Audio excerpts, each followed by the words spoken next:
하나님의 말씀은 로마서 11장 13절부터 24절까지 말씀입니다. 신약성경 255쪽에 있는 로마서 11장 13절부터 24절까지 말씀을 다 찾으신 줄 알고 우리 13절부터 함께 읽겠습니다. 시작.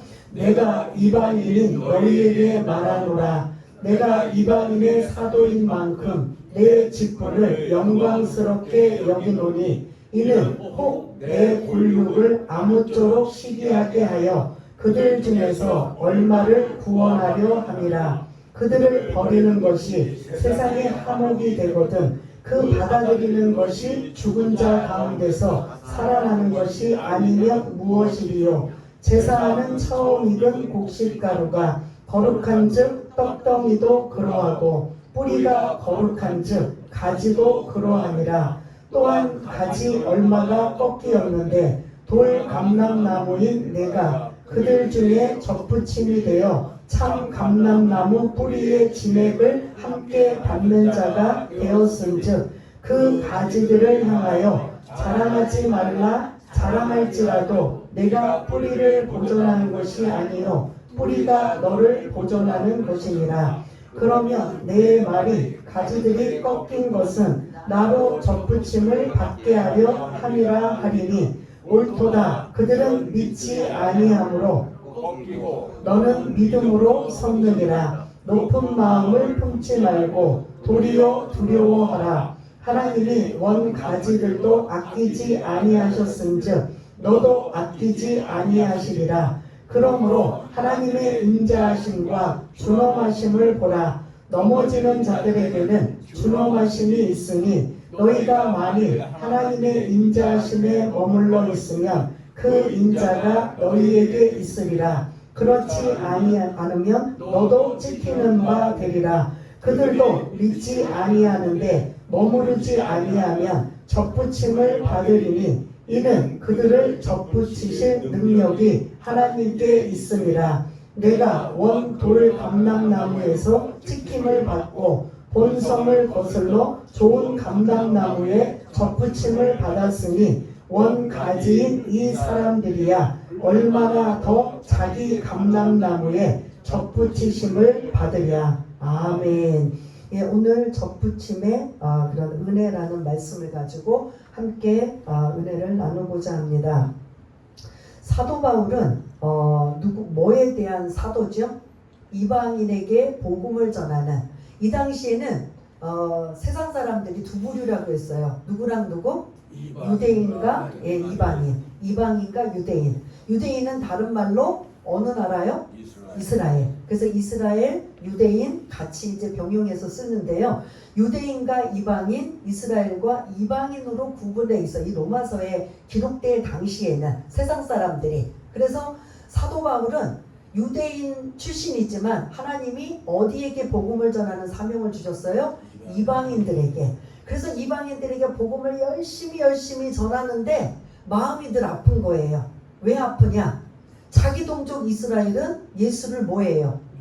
믿지 않고 거부하는 거예요. 그러면 지금 우리 말로라면 우리 이방 사람들은 복음을 받아들여서 천국 가는데 자기 동족 이스라엘은 뭐 어디를 못 가는 거예요?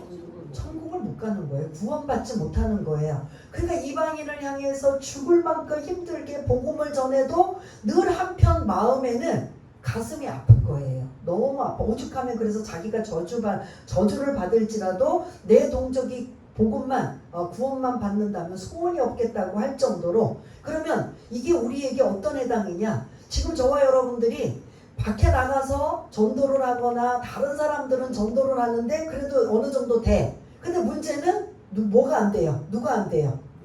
예? 가족이 구원이 안 돼요. 그런 사람들이 괴리감이 많아요. 지금도 마지막 주님의 지상명령이 말씀을 전파하라, 복음을 증거하라. 그래서 어떻든 때를 얻든지 못 얻든지 많은 사람들에게 예수를 모르는 자들에게 알리고 전해라. 그래서 우리가 이제 그렇게 하다 보면 세상 사람들은 어떻게 그래도 그런 강요에 의해서 뭐 이끌려 오든지 아니면 한 번쯤 이렇게 또 마음이 그런 또 착해서 오든지 하는 이런 경우가 있는데 제일 힘든 부류가 누구예요? 가족인 거죠. 가족은 이래도 안 되고 저래도 안 돼요. 공감해요, 안 해요? 예?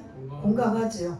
차라리 남들은 밥 한 끼 사주고 사정을 하고 뭐 한 번만 와줘 뭐 이렇게 뭐 별의별 일들을 다 해서 그래도 마지못해 오는데, 가족은 사실은 이게 요지부동이란 말이에요.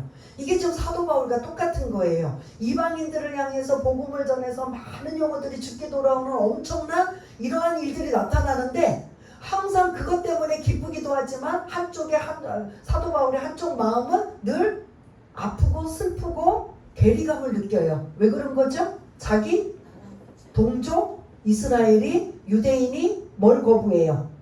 예수를 거부하고 복음을 거부하는 이 일 때문에 이게 지금 너무 힘든 거예요. 그러니 그가 이방인들에게 복음을 전할 때도 항상 어디부터 갔어요?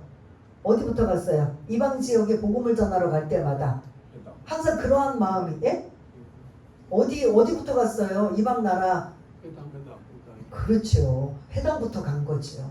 왜? 그 마음은 뭐예요?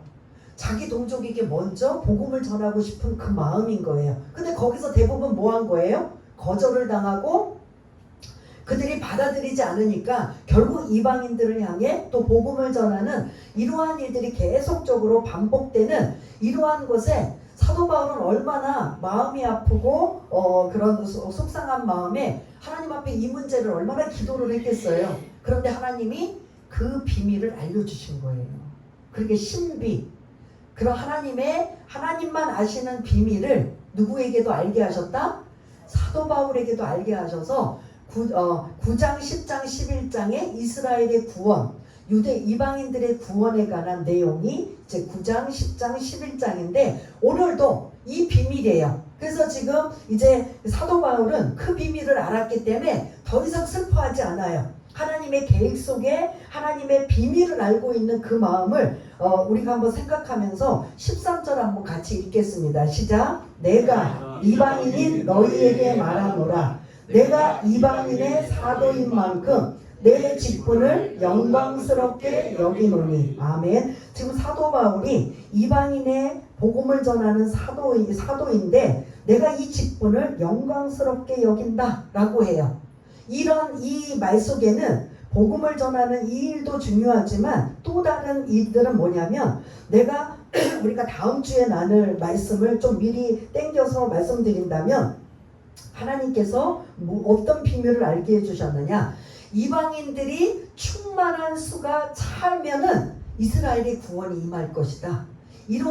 그러면 사도 바울은 이 말씀을 이제 알았다면 이방인들에게 복음을 어떻게 해야 돼요? 예? 그러니까 이미도 전했지만 어떻게 전해야 돼 이제는? 예? 그 하나님의 뜻을, 비밀을 알았다면, 이미 몰랐을 때도 이방인들에게 복음 전하는 이 사명을 감당했는데 마음 한쪽은 늘 슬펐어요. 자기 동족이 예수를 거부하기 때문에. 그래서 그 문제로 늘 답답해하고 안타까워하는 걸 하나님이 알려주셨단 말이에요. 알려주신 이후부터 더 열심히 이방인들에게 복음을 전해요. 더 열심히. 이미도 열심이었지만 더 열심히. 왜? 이방인의 수가 충만한데 차게 되면 나머지는 어떻게 된다? 그 다음 단계는 이스라엘의 구원이 임한다. 그러면 지금 요 말씀을 근거로 하면 사도 바울은 이방인의 복음 전하는 사도로서 이전에도 열심히 했지만 더 열심일까요? 아닐까요? 왜요? 지금 말씀드린 거 다시 한번 제가 반문하면 왜요? 왜 더 열심히 해요?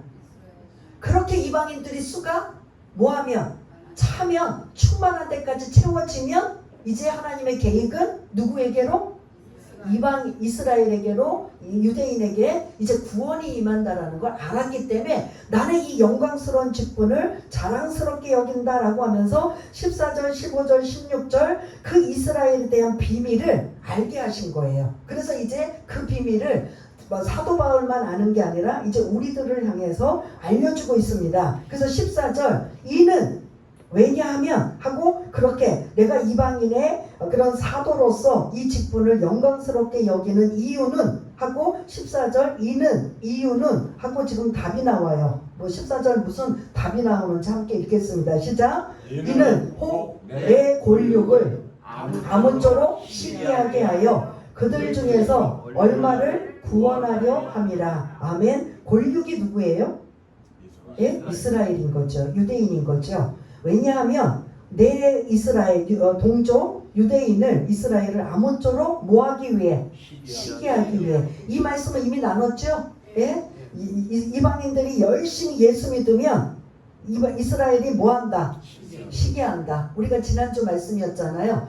이제 지난주에는 이제 목회자들 우리 여목사님들이 이제 저한테 중보기도 부탁하면서 목사님들이 일행 한 20명이 선교 이스라엘 선교를 갔습니다. 근데 오늘 아침에 이제 문자로는 고등학생 제가 또 지난주도 말씀드린 것처럼 고등학생이 그런 이스라엘에 선교 갔던 그 팀이 이제 오늘부터 중보기도를 부탁하는 문자가 들어왔어요. 어제 이제 도착해서 오늘부터 이제 활동할 것이다라는.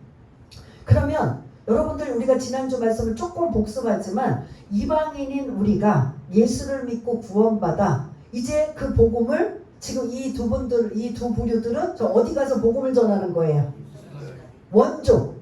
원조인 어디 가서? 아이러니하죠? 예? 거기서 예수 믿고 그들이 우리에게 복음을 전해야 되는데 그 일을 안 하니까 하나님이 방향을 바꾸셨어요. 원래 하나님의 목적은 유대인 이스라엘에게 복 주시고 선택하셔서 그들이 이방인을 향해서 빛을 발하는 이러한 역할을 감당하게 하시는데 그들이 그거를 했다 안 했다? 안 하니까 방향을 바꿔서 누구에게 복음이 임했다? 이방인들에게 복음이 임하여 이제 우리 이방인들이 어디까지 가서 복음을 전한다? 원조인 이스라엘에 가서 예수 믿으세요 하는 거예요. 웃기죠? 이상하죠? 근데 그 일을 지금 오늘 요번 선교팀들이 목회자 선교팀 그리고 중고등부 선교팀들이 그 이스라엘에 가서 이 더운 날 가서 그들을 향해서 길거리에서 눈물 콧물 흘리며 찬양을 흘리며 저 영혼들이 예수 믿게 해달라고 그걸 지금 하러 간 거예요. 그러면 그 사람들이 그걸 보면 여러분들이 많이 이스라엘 사람들이라면 그걸 보고 뭘 느낄 것 같아요? 예? 어떨 것 같아요? 여러분들이 이스라엘 사람이고 이방인들이 와서 여러분들한테 예수 믿으세요 하면 어떠실 것 같아요? 이상하게 생각하고. 예? 그 이상하게 생각하다가 다음 단계는 뭐하냐? 시기한다라는 거죠. 우리가 믿는 하나님, 우리가 믿는 예수, 우리가 거절한 예수를 저들이 저렇게 막 눈물 콧물 흘리면서 열심과 정성을 다해서 우리에게 전도를 해. 저들은 막 저렇게 열심히 해. 그러면서 나중에는 시기 날 정도까지 가면 그들도 이제는 때가 되어서 예수를 믿게 된다. 우리가 이제 지난주 말씀을 다시 한번 오늘 14절에 아무쪼록 내 골육이 시기하게 하여 그들 중에 남은 자 얼마를 구원하려 함이라 라고 하면서 15절도 그들에 대한 말씀이에요. 그들을 버리는 것이 이 말씀이 뭐냐면 그들은 누굴까요? 예? 유대인. 이스라엘을 버리는 것이 하나님이 왜 버리셨나요? 뭐 때문에? 기준이 뭐예요? 기준. 그렇죠. 복음을 거부했기 때문에 그들을 버리는 것이 하나님의 방향을 바꾼 거예요. 세상에 뭐가 되었다? 하복이 되었다. 예수님은 이 땅에 오셔서 유대인이나 이방인이나 누구든지 주의 이름을 부르는 자는 구원을 얻게 하는 이 역할을 하게 했는데 하나님이 유대인들을 통해서 이스라엘을 통해서 이방인에게 복음을 전하는 일이라면 이게 자연스러운 일이에요. 그런데 그 자연스러운 유대인 이스라엘이 그것을 순종했다 안 했다? 순종하지 않으니까 이제 반대로 하는 거예요. 이방인들이 먼저 복음을 받아들이고 이제 방향을 누구에게? 이스라엘에게 복음을 전하는 이 방향이 바뀌어지는. 그래서 하나님은 어떻게 하든 그들을 버리는 것이 복음을 거부해서 버리는 것이 세상의 하복이 되거든 그들을 다시 받아들이는 것이 죽은 자 가운데서 살아나는 것이라면 살아나는 것이 아니면 무엇이요? 라고 말씀을 하면서 예를 하나 16절에 들어요. 어떤 예를 드는지 한번 16절 한번 읽어보겠습니다. 시작. 제사하는 처음 익은 곡식가루가 거룩한 즉 떡덩이도 그러하고 뿌리가 거룩한 즉 가지도 그러하니라. 아멘. 두 가지 예를 들어요. 곡식가루와 떡덩이. 그 다음에 또 뭔 것 같아요? 뿌리와 가지의 예를 들어요. 그래서 이 지금 제사하는 처음 익은 곡식가루라고 한다면 이게 민수기 15장 20절에 나오는 그 레위기 제사법에 소제가 있어요. 동물의 제사는 번제예요. 태워서 드리는 번제. 그 곡식을 드리는 이거는 소제예요. 그리고 뭐 포도주로 드리는 건 전제. 뭐 이런 이제 그 이스라엘에 그 제사법이 있어요. 그래서 곡식으로 드릴 때, 동물로 드릴 때, 포도주로 드릴 때, 뭐 여러 가지 이제 이러한 것이 이제 제사법인데 오늘 이 16절에 보면은 곡식가루가 들어요. 그러면 이게 그들이 한 해에 처음으로 농사를 지어서 밀농사를 그들은 이제 주식이 우리는 쌀이지만 그들은 빵이니까 밀농사잖아요. 그래서 우리는 이제 지금은 안 드리지만 맥주 감사 주일이 있었잖아요. 그 맥주 감사가 무슨 맥이에요? 맥. 예? 보리맥. 그러니까 보리. 그러니까 금년에 가장 먼저 추수한 게 보리부터거든요. 그다음에 이제 보리가 거두고 나면 이제 쌀 농사를 하는데 그들이 이제 우리는 보리지만 그들은 밀농사예요. 그들이 매해 농사를 지어서 수확이 될 때는 가장 먼저 자기 농사라고 아무 때나 수확을 하면 안 돼요. 여러분들 우리가 그 논이나 밭이 있어서 수확할 때가 되면 내 마음대로 수확해 와내요. 예? 그런데 이스라엘은 그게 아니라 모두가 수확할 때가 되면 제사장이 먼저 새벽에 가서 그 곡식을 매달 한 단이든 몇 단을 걷어가지고 그 곡식 그 가루를 빻아가지고 뭐를 하냐면 떡을 만들어 빵을 만들어서 가장 먼저 누구에게 드려요?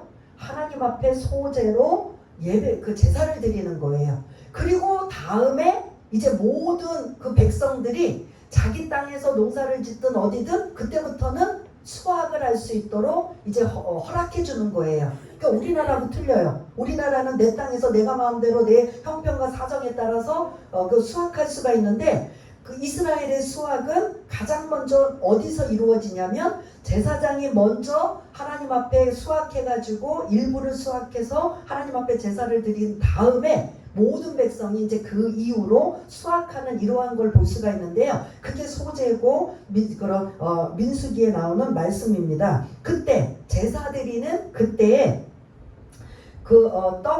빵을 만들기 위해서 밀을 까불리고 가루를 만드는 일을 밤새 새벽에 합니다. 그렇게 하면 그 곡식가루가 이제 덩어리가 돼서 빵덩어리, 여기는 이제 우리가 자꾸 떡이라고 하는데 거기는 떡의 개념이 아니고 뭐예요?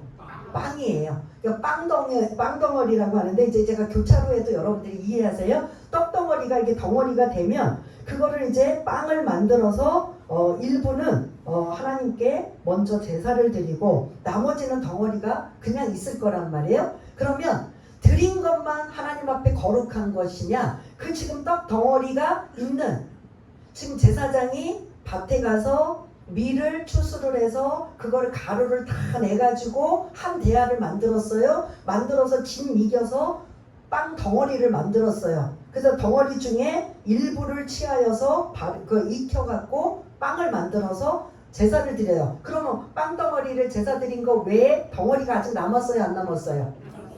그것도 거룩하다라는 소리예요. 하나님 앞에 드린 그 재물만 깨끗 거룩한 것이 아니라 지금 이 남겨져 있는 그 빵 덩어리도 뭐하다? 거룩하다. 왜 이 말씀을 했을까? 또 두 번째, 나무에서 보면은 뿌리가 거룩한 즉 가지도 거룩하니라 라고 나와요. 그래서 지금 요 16절에는 어떤 단어가 초점이에요? 어떤 단어? 거룩이라는 단어가 초점이에요. 그러면 지금 이스라엘이 이제 조금 있으면 16, 17절부터는 좀 다른 용어로 지금 설명하고 있지만 복음을 거부해서 지금 하나님 곁이 떨어져 나갔지만 그렇지만 그들이 원래 다시 돌아오기만 하면 그들은 다시 거룩한 존재가 될 것이다. 이 설명을 하기 위해서 지금 16절에 곡식가루와 빵덩이 뿌리와 가지를 예를 들고 있는 이러한 걸 볼 수가 있습니다. 그래서 17절부터 이제 13절부터 16절까지는 이스라엘의 구원에 관한 이러한 앞으로 그런 그 조짐, 이러한 것들을 암시해주고 있는 이런 부분을 설명하며 나는 이전에 처음 하나님의 이 그 뜻을 몰랐을 때는 내가 이방인으로 이방인에게 복음 전할 때는 한편으로 너무 슬펐다. 내 동족이 복음을 거부하기 때문에. 그런데 하나님의 이 신비로운 비밀을 알고 나니까 이제는 영광스럽게 여긴다. 왜냐?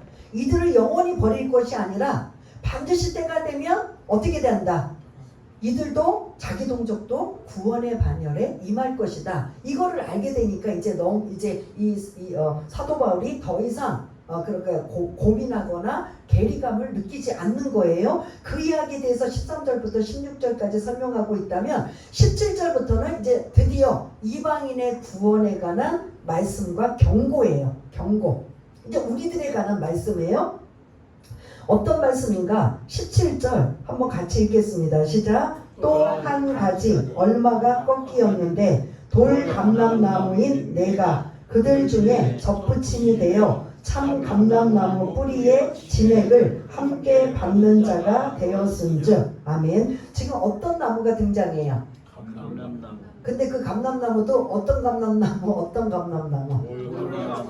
돌 감람나무와 참 감람나무. 예, 감람나무는 없고요. 이게 올리브 나무예요. 그 올리브를 중국에서 번역을 하는데 자기네도 거기도 중국도 올리브가 없다 보니까 가장 비슷한 중국에서 감람나무와 비슷하게 생겨서 이게 이제 번역하는 감람나무예요. 근데 지금 만일 우리가 다시 이걸 번역한다면 감람나무를 이제 올리브 나무로 하면은 이게 정확한 거예요. 원래 정확한 나무 이름은 뭐다? 올리브예요. 우리는 좋아하지만 우리 박형 권사님 옆에 있는 그 올리브 나무가 바로 이것이에요. 근데 이제 올리브 나무도 두 종류가 있어요. 야생에서 자라는 돌 감람나무가 야생에서 아무렇게나 그냥 마음대로 자라는 게 야생 올리브 나무고, 참 감람나무는 주인이 농부가 가꾸고 손질하고 비료를 주어서 가꾼 나무가 참 감람나무예요. 그러면 여러분들 생각하기에 그냥 야생으로 자란 돌 감람나무와 그 주인이 가꾸고 그냥 비료도 주고 정성 들인 참 감람나무에 어떤 열매가 더 좋을 것 같아요? 참 감람나무. 당연한 거죠. 그래서 여러분들이 지금 이제 우리가 수입해 오는 그 올리브유를 여러분들 가정에 드시잖아요. 그 중에 최고 좋은 게 뭐다? 엑스트라 버전이에요. 네, 엑스트라가 최고 좋은 거예요. 올리브 중에서도 아주 다양하게 많은 등급이 있는데 엑스트라 버전이 가장 최고 좋은 상급이에요.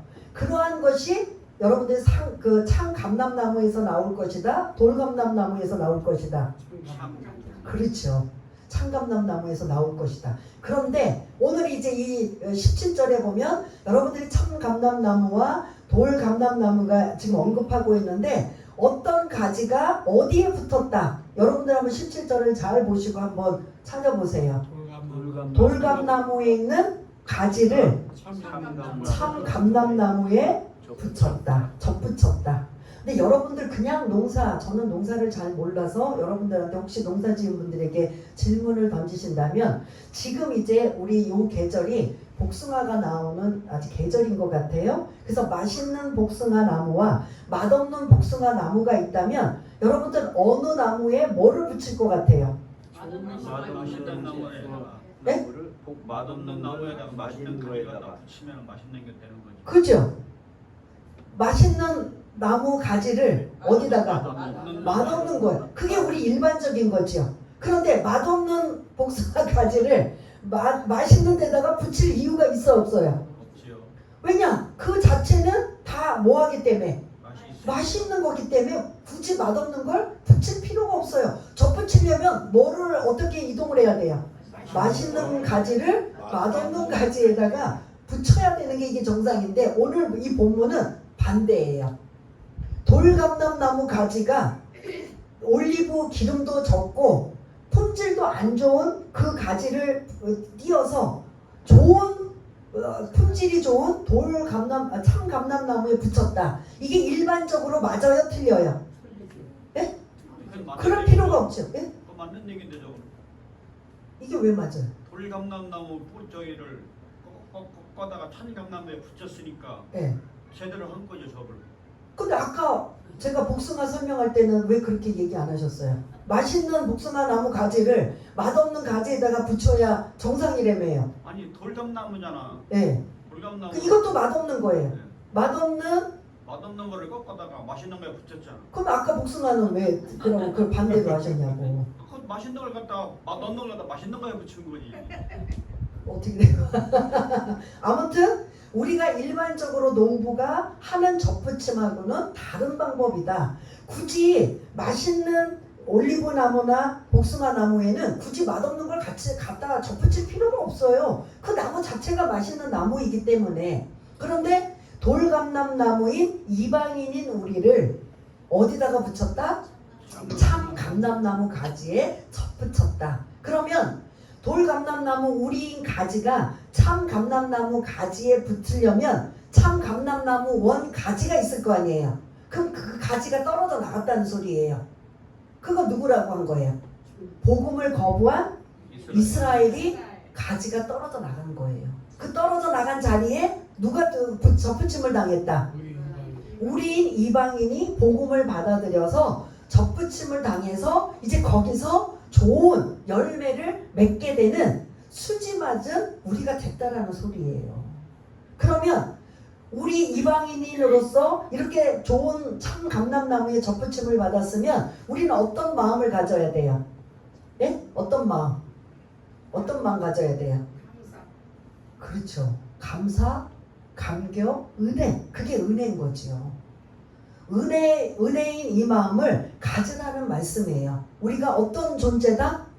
접붙임의 은혜를 받은 존재다. 접붙임, 어떤 나무에서 어떤 나무로? 돌감람나무인 가지가 어디에? 참 감람나무 원래 가지는 누구였었어요? 이스라엘이었었어요. 근데 그 이스라엘에 그러니까 참 감람나무는 하나님이라고 표현하면 되겠어요. 그런데 그 가지가 이스라엘이었는데 복음을 거부하니까 그거를 꺾어서 떨어뜨려 버리고 그 자리에 누구를 접붙였다? 이방인은 우리에게 접붙임을 당해서 우리가 이제 그 가지를 통해서 뭐가 나와요? 열매를 맺을 수 있는 이 은혜를 주셨기 때문에 우리 홍성아 집사님처럼 우리는 어떤 마음을 가져야 된다? 예? 뭘 또 써? 이 송성아 집사님 이름 됐다고 성화되는 마음이라고 또 감사하는 마음을 가져야지 뭘 또 성화되는 마음을 가져. 너무 앞서갔어요. 성화되는 마음이 아니고 감사, 감격하는 마음을 그게 은혜라는 소리예요. 은혜. 하나님의 은혜를 잊지 말라는 거죠. 우리의 어떤 공로나 공적이나 행위 때문에 이렇게 참 감람나무 가지에 접붙임을 받은 게 아니라 전적인 예수 믿는다라는 그 믿음 하나 때문에 고백했더니 이렇게 엄청난 이런 은혜가 우리에게 임했다. 이게 접붙임의 은혜예요. 그래서 이런 감사와 감격을 우리가 가져야 되는데 이게 시간이 지나고 나면 이제 당연하다고 생각하고 내가 원래 출신이 이제 어떤 나무 출신이었어요? 예? 내가 원래 돌감람나무 출신이었는데 이제 처음에는 감사하게 여기다가 시간이 지나고 나니까 나는 이제 감람나무 출신이 아니고 원래 이제 무슨 출신으로 이제 바뀌어버렸어요? 참 감람나무의 가지였다고 착각하지 말라는 소리예요. 경고예요. 오늘 말씀은 경고. 그래서 야 이방인들 우리가 예수 믿고 구원받아 이렇게 하나님께 복받고 은혜받고 이렇게 막 그냥 감사할 일이 많은데 그래서 이스라엘을 무시하거나 뭐 이런 일을 하지 말라는 소리예요. 업신여기지 말라. 감사 감격을 어느 때까지 끝까지 우리가 출신이 뭐였음을 돌감람나무였음을 열매도 제대로 열지 못하고 기름도 많이 내지 못하고 좀 품질도 좋지 못하는 어떤 출신이었음을 돌감람나무였음을 잊지 말라는 소리예요. 근데 우리는 시간이 지나면 잊는다 안 잊는다? 예? 잊으면서 이제 우리가 출신이 뭔 줄 알아요? 참 감람나무인 줄 아는 거예요. 원래 참남나무의 가지는 누구라는 걸 잊으면 안 된다는 거예요. 비록 복음을 거부해서 잘려나간 누구를? 이스라엘이 원래 다시 붙여질 거를 잊지 말라는 소리예요.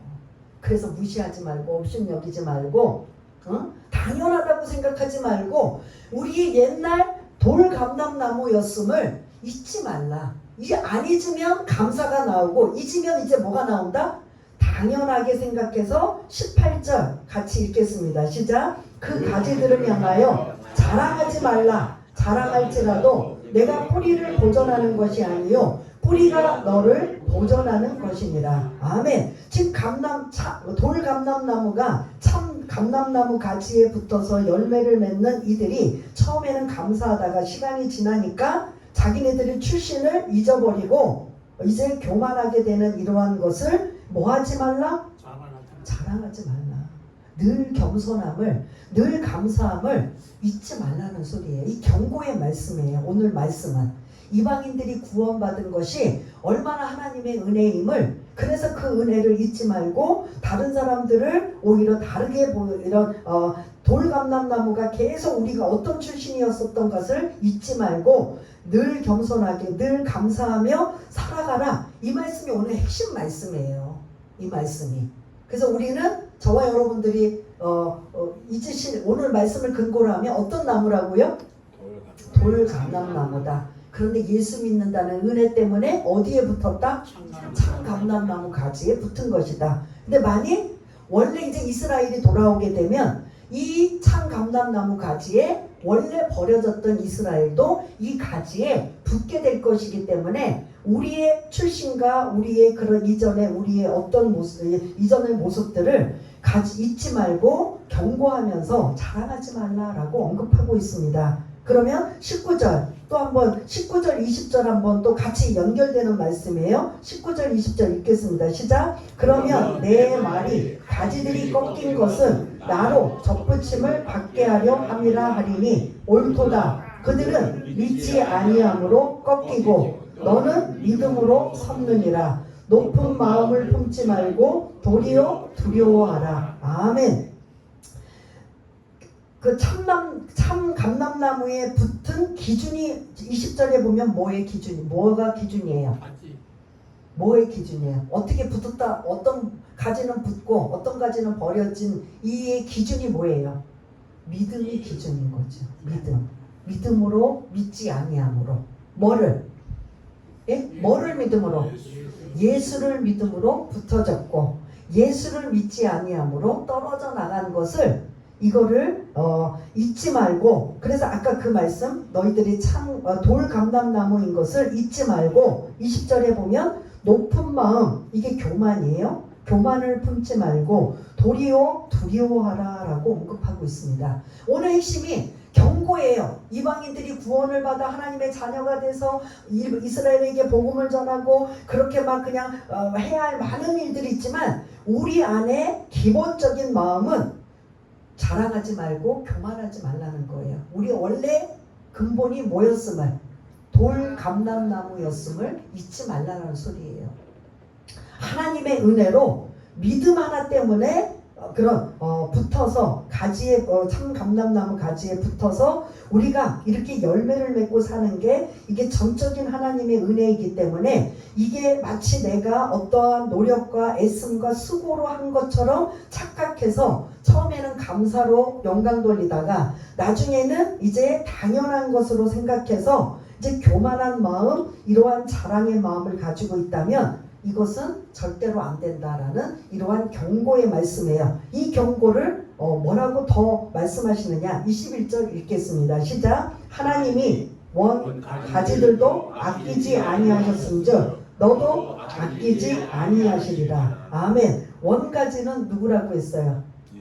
이스라엘 유대인들. 하나님이 복음을 거부하고 믿지 아니한 원 가지들도 아끼지 아니하셨은즉 하물며 돌감람나무인 가지인 우리도 어떻게 한다? 교만하거나 자랑하거나 그 은혜를 잊어버린다면 너희들도 아끼지 아니할 것이다. 왜냐하면 하나님은 22절에 어떤 하나님이시기 때문에 한번 찾아보세요. 22절을 보면 하나님의 속성이 나와요. 어떤 하나님? 인자하심과 준엄하심. 인자하심은 우리가 이제 하나님 요 단어 아니더라도 우리가 하나님의 속성 말하면 어떤 하나님 나와요. 예? 사랑의 하나님, 또 어떤 하나님?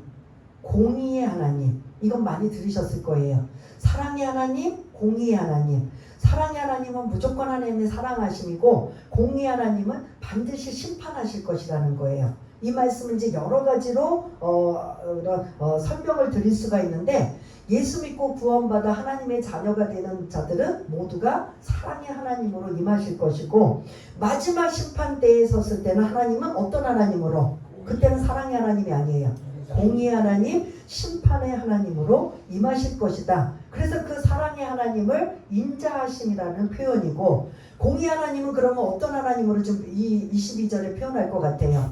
준엄하심, 어미하심, 무서운 하나님, 공의 하나님이라고 표현할 수 있는 거죠. 그래서 22절을 쭉 긴 문장으로 쭉 읽어지고 있는데, 이 인자하심과 준엄하심의 기준이 하나님의 인자하심이 임한다면 그들을 세우겠지만, 만일 준엄하심으로 하나님이 임하시면 그 너희들도 찍히게 될 것이다. 가지가 찍혀버리게 될 것이다. 돌감나무 가지가 참 감람나무에 붙었는데 접붙였는데, 만일 준엄하심의 하나님의 속성이 드러나면 너희들도 찍히는 바가 될 것이다. 무섭지 않아요? 그러니까 경고예요. 교만하지 말라, 자랑하지 말라, 겸손하라, 감사하라, 하나님의 은혜를 잊지 말라. 이 말씀을 지금 강조하고 있어요. 이 말씀의 뜻이 뭐냐면, 이방인들이 지금 구원받고 은혜받고 복받고 그래서 막 이스라엘까지 막 가서 복음 전하고 하니까, 야, 우리가 너희보다 나아, 우리가 봐, 너희들이 원조인데 너희들은 거부해서 지금 우리가 지금 너희들 나라까지 와서 복음 전하잖아, 막 이러고 의줄과 자부심과 이런 교만을 가지라는 거예요? 갖지 말라는 거예요? 갖지 말라는 소리예요. 갖지 말라. 그러면서 하나님의 인자하심과 준엄하심을 설명하고 있으면서 그 인자하심과 준엄하심의 기준이 23절에 언급하고 있습니다. 23절 또 읽겠습니다. 시작. 그들도 믿지 아니하는데 머무르지 아니하면 접붙임을 받으리니 이는 그들을 접붙이실 능력이 하나님께 있습니다. 아멘. 번역이 참 희한하게 해놨어요. 그들도 믿지 아니하는데 머무르지 아니하면, 이게 뭐예요? 이거를 그냥 우리식으로 말하면 그들이 믿으면 접붙임을 받으리니, 얼마나 간단해요. 그죠? 믿지 아니하면 믿지 아니하는데 머무르지 아니하면, 이거 좀 완전히 헷갈리잖아요. 요 말을 믿으면, 그들이 복음을 믿으면 뭐를 받게 된다고요? 떨어져 나갔던 원가지가 다시 뭐가 된다? 접붙임을 받게 돼서 참 감람나무에 다 붙어 있을 것이다. 그래서 그 참 감람나무에 이스라엘도 시간이 되면 돌아와서 접붙임을 받고, 돌감람나무는 우리도 접붙임을 받게 되는 이러한 일이 일어날 것이다. 이게 하나님의 뭐다? 능력으로 하실 수 있다라는 소리예요. 그러므로 돌감람나무인 너희들이 자랑하고 교만하고 높은 마음을 가질 필요가 없다라는 소리를 지금 강조하며 경고하고 있습니다. 그래서 마지막 이제 마무리를 24절 말씀을 읽고 마무리하겠습니다. 우리 24절 좀 길지만 함께 읽겠습니다. 시작. 내가 돌감람나무에서 찍힘을 받고 본성을 거슬러 좋은 감람나무에 접붙임을 받았으니 원가지인 이 사람들이야 얼마나 더 자기 감람나무에 접붙이심을 받으랴. 아멘. 어떤 뜻인 것 같아요? 예? 돌감람나무에서 찍힘을 받고 어디에 붙었어요? 우리가 참감람나무에 접붙임을 받은 이게 하나님의 능력이라면, 원가지에서 떨어져 나간 이 사람들 이스라엘이 다시 감람나무에 접붙임을 받을 능력이 하나님에게 있다 없다? 있다. 뭐만 하면? 이들도 예수만 믿으면. 근데 아직은 믿지 않았다는 거죠. 오늘 말씀 몇 가지 정리해요. 결국은 오늘 말씀의 핵심은 자랑하지 말라, 높은 마음을 두지 말라, 교만하지 말라, 그리고 감사한 마음을 어느 순간 잊어버리게 되고 당연하다고 생각하는 돌감람나무야, 너희들이 원래 출신이 뭐였는지를 잊지 말라. 우리 출신이 뭐였다고요? 돌감람나무가 하나님의 은혜로 뭐 어떻게 된 거예요? 참감람나무 가지에 붙어서 좋은 열매를 맺는 이것을 늘 감사로 겸손하게 생각하며 가져야 되는데, 어느 순간 이스라엘을 비웃고 하찮게 여기고 우리가 최고라고 여기고, 그리고 우리가 해야 할 일들을 감당하지 않는다면, 잘못하면 우리도 존엄하신 하나님을 통해서 어떤 것을 당할 수 있다? 찍힘을 당할 수 있다. 그 찍힘을 당하는 것뿐만 아니라 원가지, 우리가 무시하고 업신여겼던 그 이스라엘, 예수를 배격하고 배척했던 그들이 예수만 믿기만 하면 하나님은 그들을 다시 원래 참 감람나무 가지에 떨어졌던 그 자리에 뭐 하신다? 접붙임을 받게 하실 것이다. 그래서 이스라엘의 구원과 더불어 이스라엘의 경고에 대한 말씀을 하고 있는 걸 볼 수가 있습니다. 그래서 항상 우리는 어느 순간에도 하나님은 교만한 자를 쓰시지 않으세요. 어떤 상황에도 하나님은 어떤 자를 쓰셔요? 겸손한 자를 하나님이 들어쓰시기 때문에, 여러분들이 사람들이 보기에 요즘에는 자기 PR, 자기를 알리고, 그래서 내가 어떤 존재인지, 그래서 내가 알리고 전해서 내가 높고 내가 인정을 받고 내가 이런 존재다라고 이게 지금 세상 살아가는 방법이라면, 그래서 아무 소리 못하고 있는데도 없는 것처럼 하고 알아도 모르는 척하면 바보 취급을 하고 어리석게 여기는 게 세상의 방법이지만, 하나님은 그걸 원하시는 거지요. 겸손하게, 그리고 또 감사하며, 그리고 하나님의 은혜를 잊지 않는 이러한 마음을 가질 때 하나님은 더 많은 은혜를 부어주시고 더 많은 은혜를 채워주시는 게 하나님의 방법이라면, 세상의 방법을 가지고 자꾸 교회에 들어와서 세상 방법이 교회 방법이냐 만약에 똑같이 쓰고 있다면 이건 착각해요.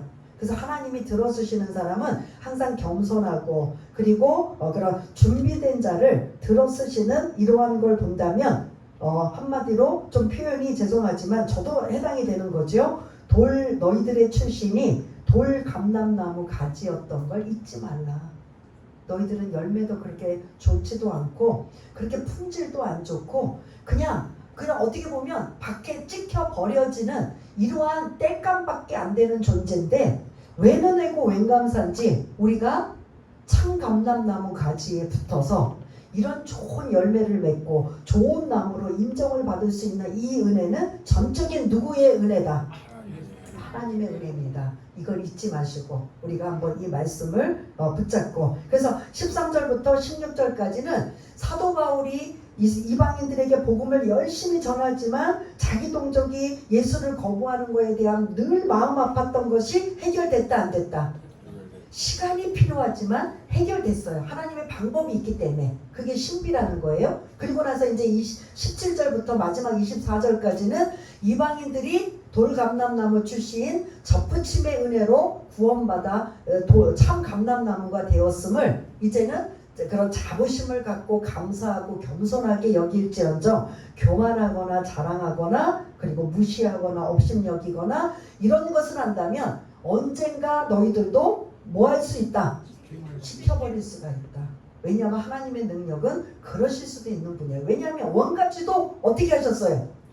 지켜버렸기 때문에 너희들도 지킬 수가 있음을, 그래서 경고의 말씀을 우리에게 주고 있다면 오늘 이 말씀을 여러분들이 기억하시면서 하나님 앞에 한번 결심과 그리고 다짐과 그리고 감사와 이런 마음으로 우리 잠시 한번 반주에 맞춰서 기도하는 시간을 갖겠습니다. 할렐루야. 사랑이 많으신 하나님 아버지, 우리가 어떤 존재인가를 오늘 접붙임의 은혜라는 말씀을 가지고 함께 나누었습니다. 아버지 하나님, 올리브 나무는 이제 야생 올리브 나무와 그리고 농부가 가꾸는 이러한 올리브 나무가 있는데, 우리는 원래 우리가 어떤 나무였는가? 야생 올리브 나무로 그냥 돌봄도 없이 그냥 비료와 가꿈도 없이 우리는 그렇게 올리브 기름을, 그렇게 좋은 품질의 기름도 아니고 좋은 품질도 아닌 우리가 밖에 버려져 땔감으로밖에 쓸모없는 우리들을 외면하고 감사하고 웬 감사인지 예수 믿는다라는 그거 하나 때문에 참 감람나무에 붙어서 좋은 열매를 맺게 되는 이러한 엄청난 은혜와 이러한 그런 큰 은총을 받았다면 이제 우리는 어떻게 살 것인가? 당연하게 생각하는 게 아니라 감사와 감격을 잊지 않고 늘 겸손함으로 주님이 보시기에 정말 기뻐할 만한 그런 믿음의 사람으로 살아가는 귀하고 복된 자들 다 될 수 있도록 주님 도와주옵소서.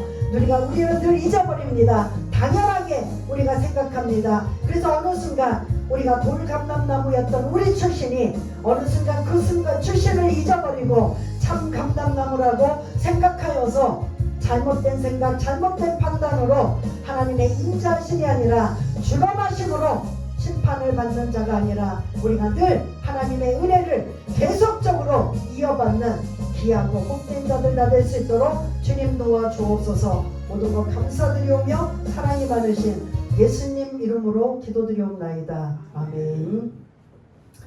이 시간은 교회 소식 날입니다. 여러분 특별한 교회